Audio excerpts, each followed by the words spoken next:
देखिए क्वेश्चन क्या कह रहा है, क्वेश्चन सिंपल से कह रहा है कि calculate the standard cell potential. Cell potential आपको फाइंड आउट करना है, कौन सा, तो स्टैंडर्ड वाला, मतलब आपके पास ई नॉट का वैल्यू फाइंड आउट करना है ऑफ द गैल्वेनिक सेल, है ना। In which of the following reaction are takes place, जिसमें क्या करता है, क्रोमियम कैडेमियम से रिएक्शन करता है और Cr3+ बनाता है ना, कैडेमियम साथ में देता है। Fe2+ and plus Ag plus से क्या बना रहा है, Fe3+ बना है और Ag, ये आप सिंपल सा रिएक्शन देख रहे हो, है ना। अब क्या कह रहा है, कैलकुलेट द डेल्टा जी, आपको डेल्टा जी आपको फाइंड आउट करने के लिए कह रहा है। और क्या कह रहा है, तो equilibrium constant for the reaction, equilibrium constant find out करने के लिए कह रहा है। मतलब बेसिकली हमारे पास एक क्या है data, that is a delta G, और इक्विलिब्रियम कांस्टेंट की बात करें तो ये के का वैल्यू निकालने के लिए कह रहा है, ठीक है। अब आपके पास डेल्टा जी की बात करें तो डेल्टा जी आपके पास बेसिकली क्या होता है, तो डेल्टा जी का वैल्यू आपके पास अगर हम बात करें तो -NFe ये फॉर्मूला होता है, जिसमें n क्या नंबर ऑफ इलेक्ट्रॉन, f क्या है फैराडे एंड e क्या है इलेक्ट्रोड पोटेंशियल है, ठीक है। तो अब अगर यहाँ से आप कैलकुलेट करोगे तो आपके पास पहला रिएक्शन की अगर हम बात करें तो क्या है, दैट इज क्रोमियम से कैडेमियम है, और कैडेमियम से क्या Cr3+ बना है और क्या बना रहा है, कैडेमियम बना रहा है, ठीक है। अब देखो अगर हम बात करें यहाँ पर तो आपको क्या फाइंड आउट करना है, दैट इज ये वाला वैल्यू। अब इस वैल्यू में अगर आप देखोगे तो आपके पास कितने इलेक्ट्रॉन का पार्टिसिपेशन हो रहा है, इसको आपको कैलकुलेट करना पड़ेगा। अगर एक रिएक्शन को लोगे तो आपके पास पहला तो इसका ऑक्सीडेशन होगा, तो इसके ऑक्सीडेशन दैट इज एनोड पे आप लिख सकते हो, क्या लिखोगे, तो आपके पास क्रोमियम Cr ऐसे बैलेंस किया हुआ है, अब दिमाग ना ज़्यादा चला के क्या करो, डायरेक्ट 2Cr3+ है, कर लो, है ना। उसके बाद क्या कर सकते हो, अब चूंकि ऑक्सीडेशन हुआ है तो इलेक्ट्रॉन्स इसमें ऐड करना पड़ेगा, टोटली कितना हो गया 6 इलेक्ट्रॉन, कैसे, क्योंकि 3+ है और 2 आपके पास प्रीफिक्स में है, तो 2:3 क्या हो गया 6, मतलब total number of electrons add करना पड़ेगा, तब जाके ये क्या होगा Cr बनाएगा, ठीक है।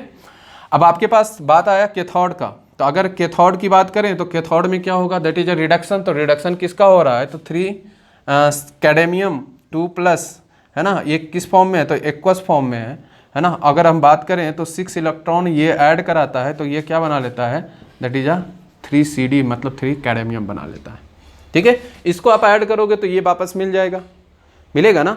तो आपको क्या कह रहा है, डेल्टा जी का वैल्यू फाइंड आउट करने के लिए, तो आपके पास सिंपल सा क्या हो गया, दैट इज देखो अगर हम n का वैल्यू बात करें तो n क्या होता है, simply number of electron in the participation या कैंसिलेशन बोला भी जाता है ना। मतलब आपको अगर ये इक्वेशन को ऐड करोगे तो ऑटोमेटिकली 6 इलेक्ट्रॉन कंसीडर हो जाएगा, तो आपको n का वैल्यू मिल गया, कितना होगा 6, n का वैल्यू मिल गया, है ना। और अगर बात करें f का वैल्यू, तो f का वैल्यू आपको कूलम्स के फॉर्म में पता है, कितना 96500, 96500। अब बात कहाँ अटका है, e पे, मतलब E क्या है, इलेक्ट्रोड पोटेंशियल। तो अब इलेक्ट्रोड पोटेंशियल तो आपको क्या है, इसका पता लगाना पड़ेगा, और लगाने का तरीका क्या है, लगाने का तरीका आपका बुक है, कैसे निकालोगे, देखो आप क्या करो, सिंपल सा आपको एक टेबल दिया हुआ है, और वो टेबल पेज नंबर मैं बताता हूँ, पेज नंबर देखिए आपका है NCERT 69 पेज नंबर, कितना 69, है ना, पेज नंबर 69। अब देखो पेज नंबर 69 में अगर आप देखोगे तो क्रोमियम है ना, क्या है क्रोमियम, तो क्रोमियम देखो यहाँ पर आप देखोगे तो क्रोमियम क्या है, क्रोमियम 3+ बना रहा है ना, तो देखो क्रोमियम क्या है 3+, यहाँ देखो लास्ट वाले लाइन में आपको दिख रहा होगा, क्रोमियम 3+ से 3 इलेक्ट्रॉन से क्या बना रहा है, क्रोमियम बना रहा है ना। यहाँ पर एक्चुअल में क्या है, यहाँ पर आपको रिडक्शन हो रहा है, बट यहाँ तो ऑक्सीडेशन दिया है ना, तो हम क्या करेंगे, हमारे पास इस यहाँ पर जो ऑक्सीडेशन हो रहा है तो इसका सिंपल सा साइन क्या होगा, चेंज हो जाएगा, मतलब इलेक्ट्रोड पोटेंशियल फॉर यहाँ पर जो दिया हुआ है वो किस फॉर्म में दिया हुआ है, तो Cr3+, है ना, Cr3+, मैं लिख देता हूँ, से Cr बना रहा है, उसके लिए जो वैल्यू दिया हुआ है माइनस कितना दिया हुआ 0.74, है ना, 0.74 दिया हुआ है ना। बट यहाँ पर आपको क्या देखने को मिला, रिडक्शन हो रहा है ना, रिडक्शन कैसे हो रहा है, तो +3 है, और क्या +3 से क्या हो रहा है, 0 जा रहा है ना। तो अब हमारे पास जो एक्चुअल में चाहिए होगा स्टैंडर्ड इलेक्ट्रोड पोटेंशियल, तो ये क्या है, तो Cr क्रोमियम से Cr3+ में कैसे जाएगा, तो दैट इज प्लस के फॉर्म में, मतलब 0.74, है ना, 0.74 हो गया। अब दूसरा अगर हम बात करें तो यहाँ कैडेमियम 2+, अब कैडेमियम का देखो CD, कैडमियम का अगर देखोगे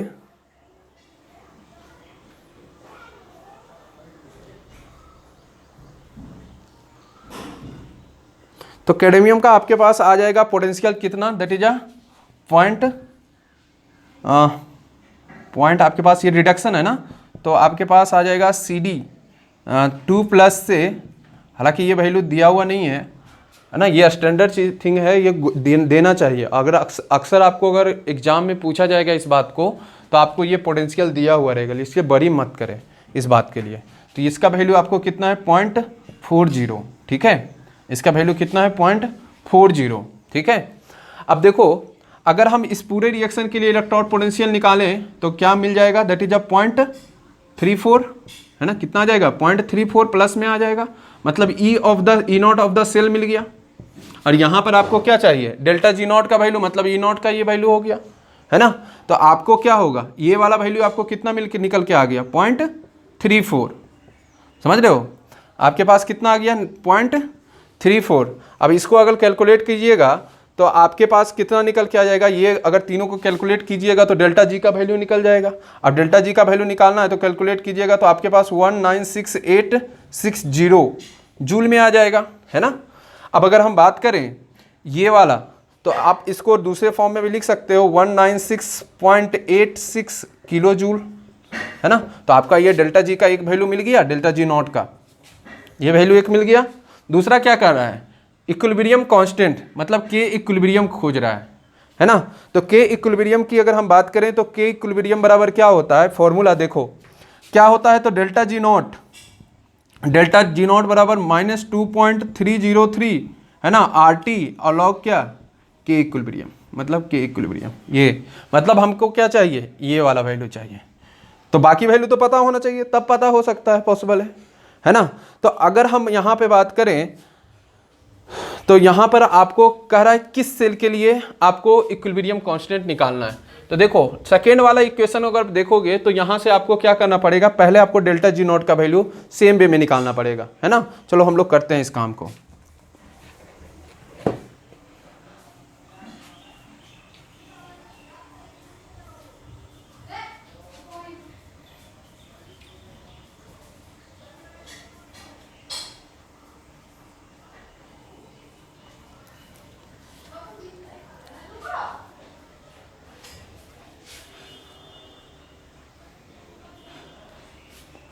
चलो करते हैं। तो आपके पास क्या है, Fe2+ है ना। अब Fe2+ से क्या बनाया है, Fe+3 और कितना इलेक्ट्रॉन, है ना, ये इलेक्ट्रॉन हो गया। दूसरी बात ये Fe2+ से Fe3+ इलेक्ट्रॉन हो गया। दूसरी बात क्या है, तो दैट इज Ag+ से, है ना। तो आप क्या करोगे, प्लस इलेक्ट्रॉन कर दोगे, यहाँ पर इलेक्ट्रॉन, तो क्या हो गया आपके पास, क्या बन गया, that is Ag in solid form में, है ना। अगर इसको कैंसिल आउट करोगे तो n का वैल्यू यहाँ से मिल जाएगा, n का वैल्यू सिंपल सा कितना मिल जाएगा, क्योंकि आपको क्या फाइंड आउट करना है, डेल्टा G0 का वैल्यू फाइंड आउट करना है। तो पहले तो डेल्टा G0 का वैल्यू फाइंड आउट करने के लिए आपको क्या चाहिए, -NFe, है ना। तो n का वैल्यू कितना मिल गया 1, कितना मिल गया 1। दूसरी बात क्या है, f का वैल्यू पता है ना, कितना है, दैट इज लिख लो 96500। अब E पोटेंशियल की बात करें तो E पोटेंशियल आपको आयरन को अगर देखोगे तो आयरन प्लस, है ना। अब देखो यहाँ पर, अब इसको ध्यान से अगर आप देखिएगा तो आपको आयरन दिख रहा होगा, देखो यहाँ पर लाइनिंग में कितना है, Fe से, हाँ Fe 3+ से Fe जब बनाया, है ना, तो रियल में यहाँ पर क्या हुआ, रिडक्शन हुआ है। अब मगर यहाँ पर हमारा क्या हो रहा है, ऑक्सीडेशन हो रहा है। तो देखो आप क्या करना, यहाँ पे आप देख रहे होंगे, तो यहाँ पर आप क्या करना, सिंपली निगेटिव लगा देना, है ना। तो इसके लिए मैं डायरेक्ट वैल्यू लिख रहा हूँ, ऊपर मैंने पलट के ऑलरेडी दिखा रखा था। तो यहाँ पर क्या हो रहा है, रियल में यहाँ पर ऑक्सीडेशन हो रहा है, मगर यहाँ पर रिडक्शन का वैल्यू दे रखा है ना। तो अगर यहाँ पर रिडक्शन का वैल्यू दे रखा है तो आपके पास ये वाला वैल्यू जो आएगा वो आएगा कितना, 0.77, कितना आएगा, तो माइनस लगा देंगे 0.77, क्योंकि वहाँ रिडक्शन हुआ और यहाँ पर एक्चुअल में क्या हो रहा है, ऑक्सीडेशन हो रहा है। दूसरा आपके पास Ag+, अगर Ag+ की बात करें, है ना, दैट इज सिल्वर। तो Ag अगर प्लस की बात करें तो Ag+ कितना वैल्यू है, दैट इज Ag+ का आपको 0.8 है, कितना है, दैट इज 0.8 है। तो ये क्या आएगा 0.8, क्योंकि ये रिडक्शन है तो आपको साइन करने के चेंज करने की ज़रूरत नहीं है, तो 80 है ना। अगर आप इसको कैलकुलेट कीजिएगा तो कितना आ गया 0.03 आ गया, मतलब ई का वैल्यू आपको ई नोट का वैल्यू मिल गया, कितना आ गया 0.03 आ गया। तो अब क्या करो, आपके पास मैंने फॉर्मूला बताया था, डेल्टा जी नोट का वैल्यू मिल चुका है ना यहाँ से, है ना। तो ये वाला वैल्यू हम यहाँ, ये वाला वैल्यू यहाँ पुट करेंगे, है ना। तो अगर इसको हम कैलकुलेट करें तो सिंपल सा आपके पास क्या आ जाएगा, देखो कैलकुलेट कीजिए, सिंपल सा है आपके पास।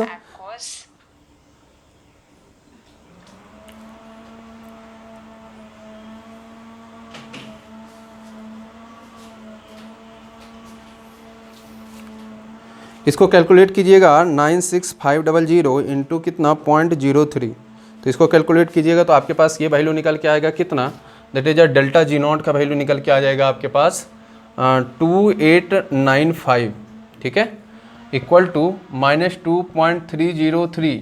अब आर का वैल्यू क्या यूज करें, है ना।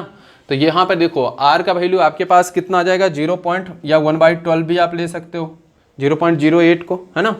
और आपके पास टी, अगर टी की बात करें तो एक स्टैंडर्ड कंडीशन हमको लेना पड़ेगा, और स्टैंडर्ड कंडीशन कितना होता है, दैट इज 25 डिग्री सेल्सियस, और ये अगर कैलकुलेट करोगे तो कितना आ जाएगा 298 केल्विन, है ना। और लॉग क्या, लॉग के इक्विलिब्रियम।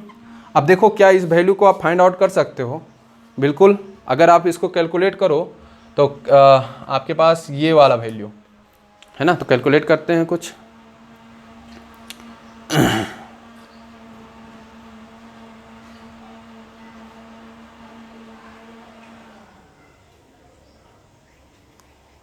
अच्छा, एक आपका पास साइन था ना, यहाँ नेगेटिव वाला साइन था तो यहाँ नेगेटिव आ जाएगा।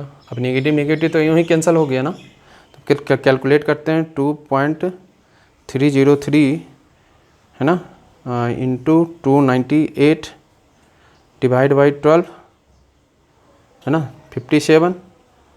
तो आप यहाँ पर 2895 डिवाइड बाई 57.19 कर सकते हो, इक्वल टू लॉग क्या, के इक्विलिब्रियम, है ना। तो इसको कर लो तो ये आपके पास आ जाएगा कितना 2895 डिवाइड बाई 57.19, है ना। तो ये कितना आ जाएगा 50.26 इक्वल टू लॉग के इक्विलिब्रियम, है ना। थोड़ा सा स्पेस हो सकता है दिख ना रहा हो किन्हीं को, तो मैं लिख दे रहा हूँ यहाँ पे।